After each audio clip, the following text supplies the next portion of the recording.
Late October. Somewhere in the interior of Alaska, a man walked into the wilderness alone and did not come back. That part was not unusual. Hunters disappear in Alaska every year. The land is unforgiving, the distances are enormous, and the weather can turn in the time it takes to light a fire. What was unusual?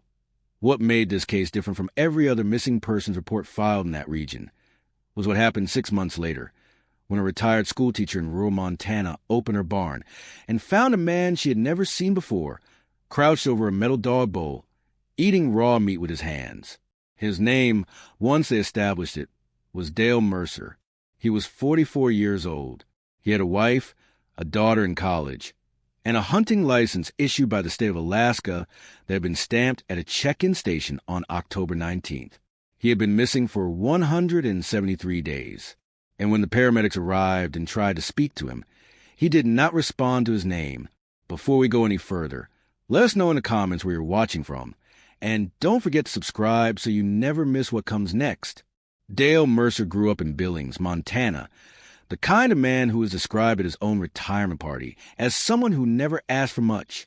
He worked 22 years as a heavy equipment operator for a land development company, spent his weekends fishing or hunting, and was by every account a steady, predictable person.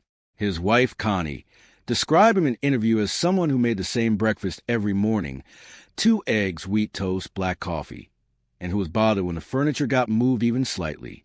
He was a creature of habit, not rigid. She said just consistent. There is a difference.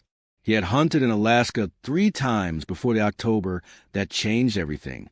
Moose, primarily. He went with a group of men from Billings the first 2 times, but the 3rd and 4th trips he went alone. Not because he was antisocial, his friends made that clear, but because he had come to prefer it. He told Connie that Alaska was the only place he'd ever been where the silence felt earned. You had to walk far enough to find it. He liked that it required something of him. The trip he planned for October that year was supposed to last 12 days.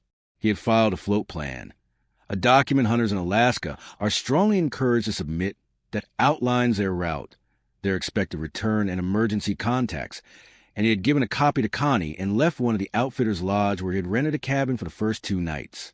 He planned to camp further out after that, deeper into the interior, which was legal and not uncommon for experienced hunters in that region. The land was public. The access was open. There was nothing irregular about what he intended to do. He arrived in Fairbanks on October 16th and rented a truck. On the morning of October 17th, a clerk at a general store about 60 miles outside the city remembered selling him a bag of rice, 2 cans of beans, and a block of orange cheese. She remembered him because he was polite and because he told her it was his 4th trip to Alaska and that the state had never let him down. He was in good spirits. He asked her if she'd heard anything about the weather. She said it was supposed to hold for another week. He thanked her, loaded his truck, and drove north. He checked in at the outfitter's lodge on the evening of October 17th. The owner, a man named Gary who had run the place for over 20 years, described him as calm and prepared. He had good gear. He knew how to read a topo map. He went to bed early and woke before sunrise. Gary made him coffee. They talked for maybe 15 minutes about the state of the moose population in the area, about a trail that had become overgrown since the summer. Nothing about that morning suggested anything other than a man doing exactly what he planned to do. Dale signed out a lodge on the morning of October 18th and drove his rental truck to a trailhead about 40 miles further north. He parked it there. Trail cameras in the area later confirmed this, and walked into the forest at approximately 7:40 in the morning. His float plan indicated he expected to be back at that truck within 10 days, no later than October 28th. October 28th came and went. The truck was still there. Connie had been told not to panic before 2 full days had passed beyond the return date. That was standard advice for Alaska hunting trips. Trails are long, weather happens. Experienced hunters sometimes stay an extra day or 2 without being able to communicate. She waited. On October 30th, she called the lodge. Gary confirmed the truck was still at the trailhead. That afternoon, she called Alaska state troopers. The initial search was organized quickly and conducted properly. Search and rescue teams, including AK-9 unit and a helicopter, covered the area indicated in Dale's float plan over a period of 5 days. They found his camp, a lean-to shelter constructed about 8 miles from the trailhead, consistent with his experience level and with what the float plan described. The camp had been used. There was a fire ring with ash in it, a bear hang with the remnants of food suspended between 2 trees, and a tarp weighted down with rocks on one end. His sleeping bag was inside the lean-to. His extra pair of boots were beside it. His rifle was not there. This was a detail that shaped the early investigation. Investigators reasoned that wherever Dale had gone, he had gone armed. That meant he had likely walked further out to hunt, which was expected, but had not returned to camp. The working theory, and it was a reasonable one, was that he had suffered a medical event or an injury in the field, possibly at some distance from camp, and had not been able to get back.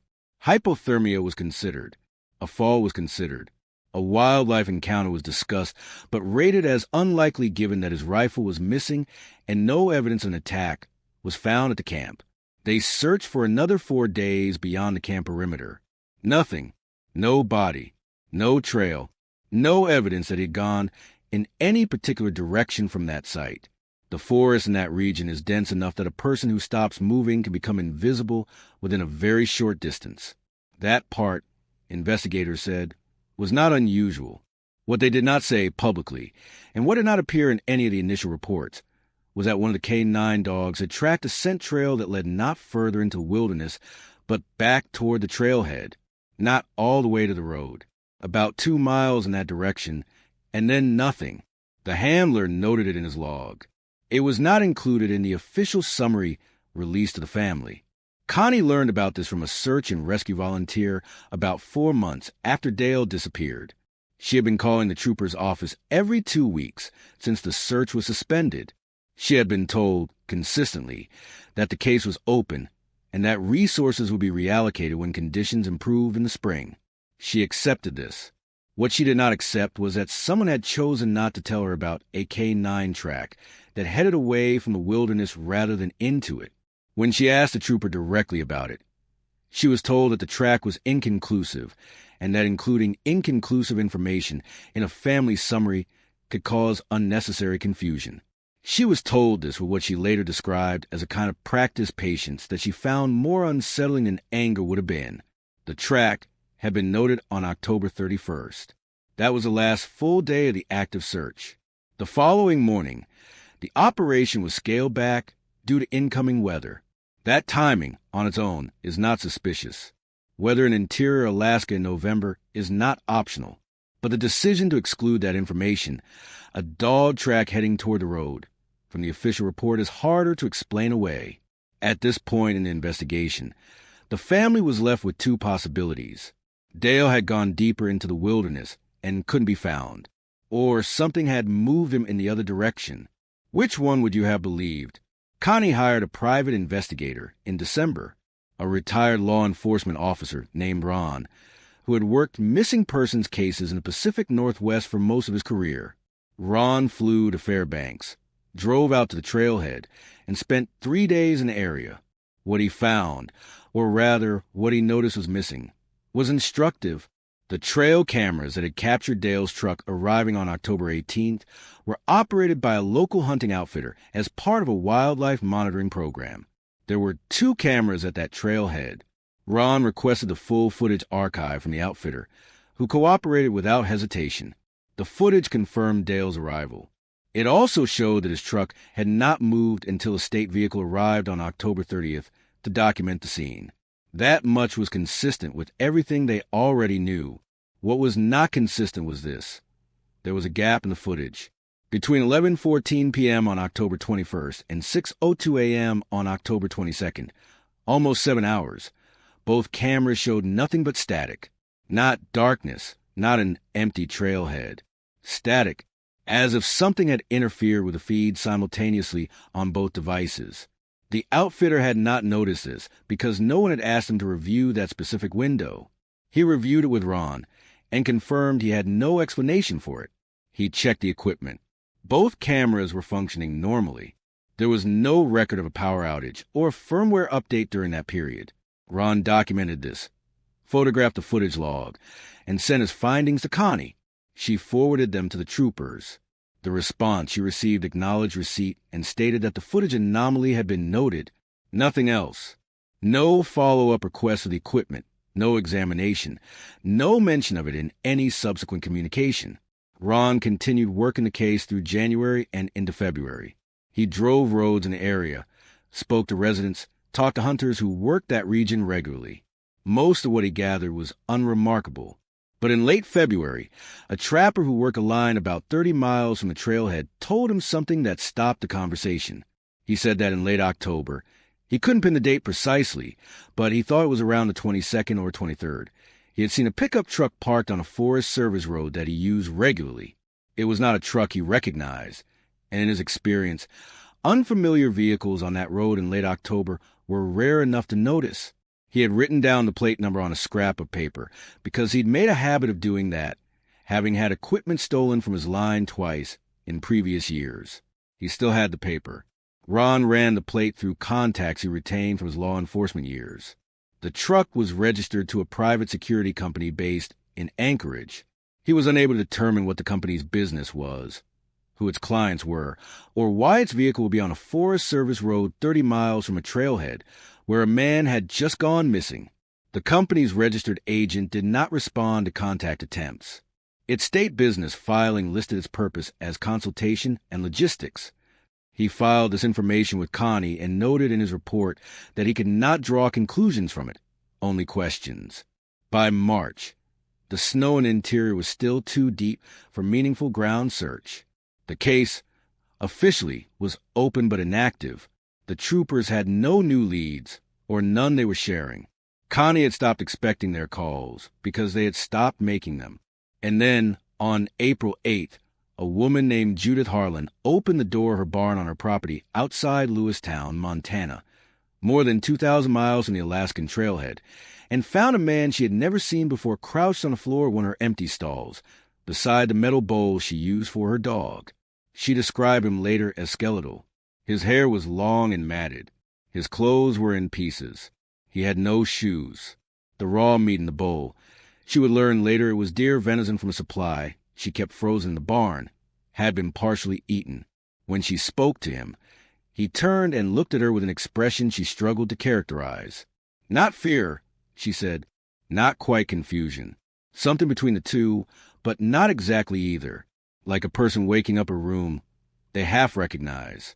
She called 911. When the paramedics arrived, the man did not respond to his own name. He did not speak. He was transported to a hospital in Lewistown, where he was treated for severe malnutrition, frostbite to 3 toes on his right foot, and what the attending physician described as acute psychological dissociation. His fingerprints identified him as Dale Mercer Billings, Montana, missing since October. Connie was called at 6:40 in the evening. She drove 4 hours to the hospital that night. She described the first meeting as one of the most difficult experiences of her life, and not for the reason most people would assume. It was not the sight of him, the weight loss, the physical deterioration, that shook her. It was that when she walked into his room and said his name, he looked at her with a recognition that took 4 or 5 seconds to arrive, as if the name had to travel a long distance before it reached him.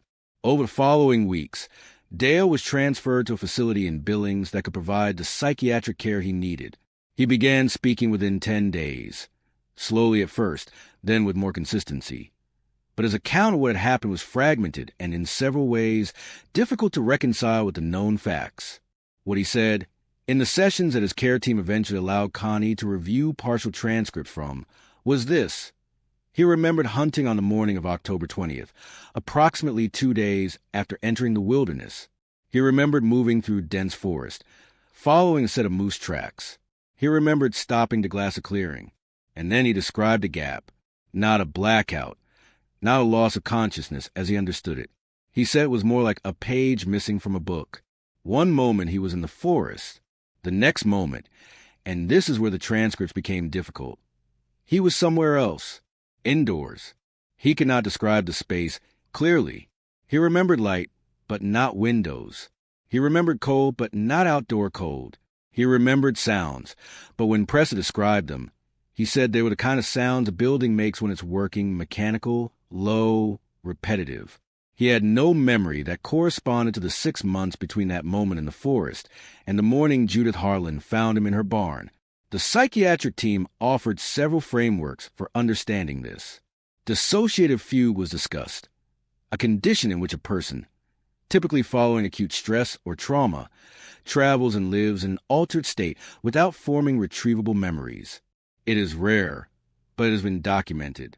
A person in a fugue state can travel significant distances, can perform basic survival functions, and can have no recollection of any of it upon recovery. It would explain the 2,000-mile gap. It would explain the dissociation. It would explain, in a clinical sense, why Dale could not account for where he had been. What it does not explain is how a man in a dissociative fugue state survived an Alaskan winter without shelter, without supplies, and with 3 toes showing signs of frostbite rather than complete loss. What it does not explain is how he ended up in a barn in Montana rather than dead in the wilderness, which, statistically speaking, should have been the outcome. What it does not explain is his physical condition upon arrival. He was malnourished, yes, but according to the hospital's assessment, not as malnourished as one would expect from a man who had spent 6 months surviving on raw forage food in one of the harshest climates in North America. There were no signs of the sustained caloric deficit that should have accompanied that kind of deprivation. His body, in other words, looked like someone who had been inadequately fed, not someone who had been unfed. Ron, the private investigator, continued working after Dale was found. Connie asked him to. She told him that finding Dale alive had not answered the question that mattered most to her, which was where he had been. Ron focused on 2 threads. The first was a security company whose truck had been spotted on that Forest Service road.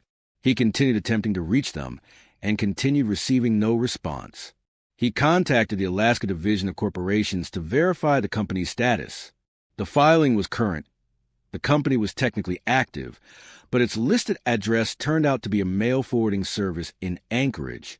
There was no physical office, no employees of record, no contracts listed in any public procurement database. The second thread was more specific. He had obtained, through a contact at a rural hospital in interior Alaska, a set of records indicating that a man matching Dale's physical description had been treated at a small clinic about 60 miles from the trailhead on November 9th. More than a week after Dale was declared missing, the record listed the patient under a different name, a name that appeared in no other database Ron could access. The clinic had since closed. It had been a federally funded facility whose grant had not been renewed, and the staff had dispersed. Ron tracked down the nurse who had been working that day. She confirmed the visit. She remembered the patient because he had been brought in by 2 men she did not know, in a truck she did not recognize, and because the men had paid in cash and asked her not to log the visit in the system. She had logged it anyway, she said, because that was her job. She described the patient as not quite there, compliant but absent. She had administered treatment for mild hypothermia and dehydration. The men had taken him when she finished. She had never reported this. She said she had considered it and decided she didn't know enough to report anything meaningful. She told Ron that she had thought about it on and off in the months since, and that she was glad someone was asking. The identity of those 2 men has never been established. The truck she described, a dark, late-model pickup, no visible markings, has never been traced. The name under which the clinic visit was logged does not correspond to any known individual in any database Ron, or anyone else working this case, has been able to access. Dale's own account has not materially changed in the time since his recovery. He remembers the forest. He remembers the moment the gap began. He remembers waking up in the barn. Everything between those 2 points remains inaccessible to him. Not painful to recall, not blocked in a way that traumatic memories can be. Simply absent, the way a dream is absent when you try to remember it an hour after waking. His psychiatrists have not ruled out dissociative fugue. They also have not confirmed it. The honest assessment, according to the partial transcripts Connie shared with Ron, is that Dale's presentation does not fully conform to any documented case they have encountered. He presents as cognitively intact, which is unusual after a fugue of that duration. His emotional responses are appropriate and consistent. He is not unstable. He is, by most clinical measures, a man who's recovered well from something that no one can fully name. He has returned to Billings. He has not returned to hunting. He told Connie. In a conversation she recounted with some care, that the thing that troubles him most is not the gap itself. It's a single sensory detail that does not fit anywhere. When he tries to locate the space between the forest and the barn, when he pushes at the edges of the gap, the only thing that surfaces is a smell. He describes it as antiseptic but organic, clinical but alive. He doesn't know what it is. He doesn't know what space it belongs to. He said it comes to him sometimes when he's falling asleep, and that it never comes with fear. It comes with something closer to familiarity. The Alaska State Troopers closed the active missing persons case following Dale's recovery. They issued a brief statement confirming he had been located in Montana and that the case was resolved. The statement made no reference to the camera gap, the K9 track that pointed toward the road, the clinic visit, or the unidentified truck. Connie wrote a letter requesting clarification on each of these points. She received a response that thanked her for her communication and directed her to the case file, which she could request through a formal records process. The case file, when it arrived, contained the original search report, the float plan, and the trailhead camera footage of Dale's arrival. It did not contain any documentation of the K9 track. It did not contain any reference to the secondary footage review that Ron had conducted. It was a clean file, a file that told a simple story. Man goes into wilderness. Man goes missing. Man is found. Everything that complicated that story was absent from it. Connie has continued to push. She has written to her state representative. She has been in contact with 2 journalists, neither of whom has yet published anything. She has kept every document Ron produced, organized in a binder she keeps on her kitchen table. She has told the story to anyone who will listen, not because she expects them to solve it, but because she believes that a story told keeps itself alive in a way that a story kept private does not. Dale does not involve himself in this effort. This is not because he doesn't care. Connie is careful to say that. He simply does not remember enough to contribute anything useful, and the process of trying, the pushing of that gap, costs him something she doesn't feel she has a right to demand of him. He makes breakfast every morning. 2 eggs, wheat toast, black coffee. Connie noticed this first. She said it was one of the earliest signs that he was coming back to himself. Not the words, not the recognition, but the routine. The automatic return to the ritual of an ordinary morning. She found it more moving than she expected. What we know with reasonable certainty is narrow. Dale Mercer entered the wilderness on October 18th. He made camp. He left camp to hunt. Something happened on approximately October 20th or 21st that removed him from that environment. He appeared at a rural clinic on November 9th, brought by unknown individuals under a false name. He spent approximately 5 months, somewhere that has not been identified. He appeared in a barn in Montana on April 8th, alive but substantially altered. What we do not know is everything that matters. Who those 2 men were, what the security company was, why a truck with a registered affiliation to a private firm was on a Forest Service road adjacent to an active missing person scene, what caused the camera gap, where Dale was between November 9th and April 8th, what he was exposed to, who fed him, whether he was held or whether he moved with his own accord in a state he cannot access now, whether the smell he remembers, antiseptic, organic, close, belongs to a room that still exists somewhere, a room that other people have been in, whether this has happened to anyone else. That last question is the one that stays, because the machinery required to make this happen, if it was made to happen, is not simple. It requires logistics, access, resources, and a willingness to operate outside any accountability structure that we would recognize as normal. That's not a small thing. That kind of infrastructure, if it exists, was not built for one person. One missing hunter from Billings, Montana, is not the scale at which something like this gets built. And that means, if you follow the logic of it, that Dale Mercer was not the first, and may not be the last. That is not a conclusion. It is a question the facts will not allow us to stop asking. Cases like this don't disappear. They just fade when people stop asking questions. If something about Dale's story stayed with you, a detail, a contradiction, a moment where the official version didn't hold. We'd like to hear it. Leave it in the comments. Not because we think the answer is there, but because the act of naming these things matters. Silence is not the same as resolution. And for Dale Mercer and for Connie, and for anyone else this story might quietly touch, the difference between those two things is everything.